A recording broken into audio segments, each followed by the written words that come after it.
As farmers across the country begin harvesting of the second crop this year, Agriculture Minister Zulfikar Mustafa is assuring them of government's commitment through the Ministry of Agriculture to ensuring that farmers have proper dams to get their paddy from the field to the mills in a timely manner.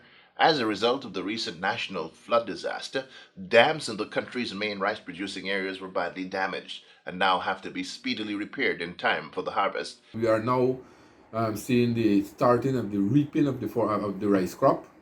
As a matter of fact, I've already given instruction and we have extended the contracts to a number of areas where dams are now being prepared.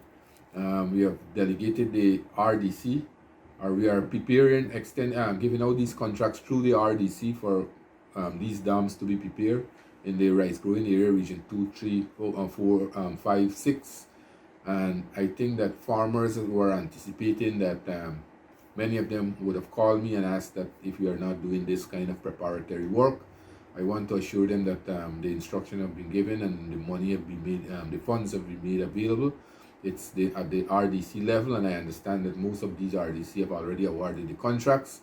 Places like Blackbush Polder, numbers 5274, the MMA area, region 5, region 3, and region 2, works are ongoing.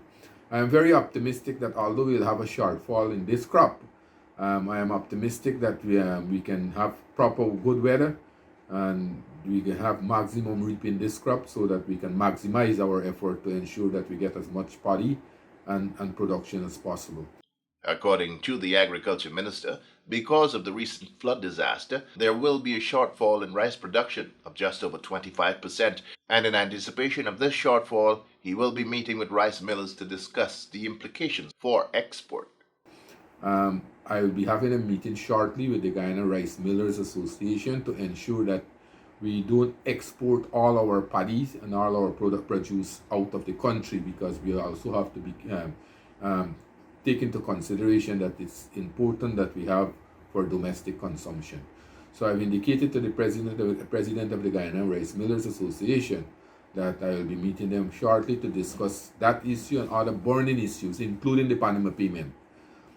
Because now we have had firm acknowledgement from the Minister of Agriculture in Panama that they want a little more time to repay the money that they owe us, because the last government would have reneged on the commitment they made to the rice farmers that they will ensure that the contract runs smoothly.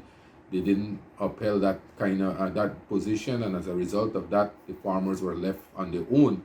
And since we took government a year ago, I've been pursuing this matter on a regular basis, aggressively, at different fronts, and now we have this kind of acknowledgement, which is a tremendous achievement for us in terms of their acknowledging that they owe us.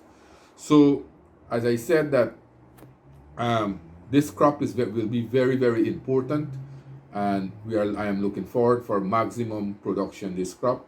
All cooperation and all help will be extended to the farmers to ensure that we give them the necessary facility, necessary services, so that they can bring out maximum paddy, so that we can have full production in terms of what is in the field.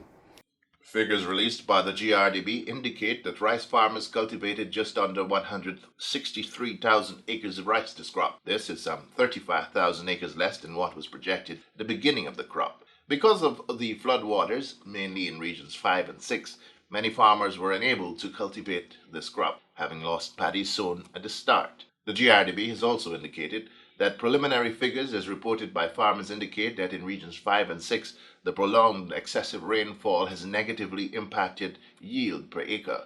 This crop is expected to be an extended one, as while some farmers are currently harvesting, others have rice that is just over a month old. In these early days of the crop, millers in regions 2 and 3 are offering farmers up to $3,400 per bag. In regions 4 and 5, farmers are being offered up to $4,000 a bag, while in region 6, millers are offering $3,700 a bag.